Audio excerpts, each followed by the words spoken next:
if you start from the basic premise that I think everyone can agree with, that if you take any articulation in the human body and you don't allow it to move, the health of that articulation is going to suffer, especially if it's a synovial joint. Like, I mean, that's not something that we're going to argue. I don't think I never remember anyone saying, no, the best thing to do with that shoulders is fucking not stop moving, moving, right? Yeah, no, exactly. Okay, so if that's the case, I go once again back to the evolutionary biological record. Let's call it evolutionary anatomy. The fact of the matter is that over millions of years of selection, the spine was selected in such a way that it's made up of various individual motion segments. So you 1 on 2, 2 on 3, 3 on 4, 4 on 5, all the way down.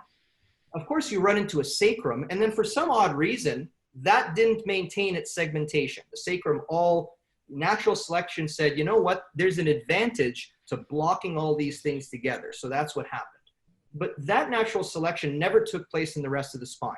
So the fact of the matter is that every vertebra has the ability to, let's not even call it move. It's not move as much as it is wiggle, because we're talking about millimeters of motion, right? It wiggles.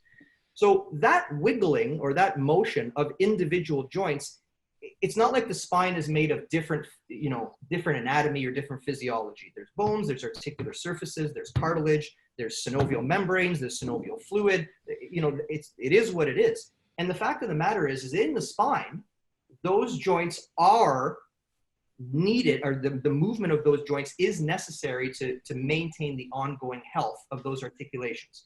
So people say, but I move my spine all the time. I do, cat camels, or I do fucking flow. People get up in the morning, just fucking move around randomly.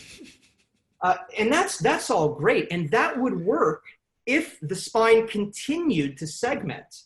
But what happens when you take a Homo sapien in a Homo sapien type environment and you put them at a computer for a certain amount of time?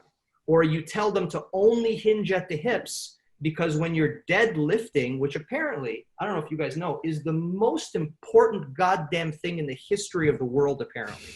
Because everyone in the world must do that. If you don't deadlift, I don't even know why you bother going to the gym, right? So now I deadlift, I do all this stuff, but you're telling people to hinge at the hips. We're constantly reminding people that you must be a neutral spine. And we're telling people this at the expense of everything. And people say, well, people aren't saying that. They are. Probably because they're misunderstanding the same brilliant researchers that you're following, right?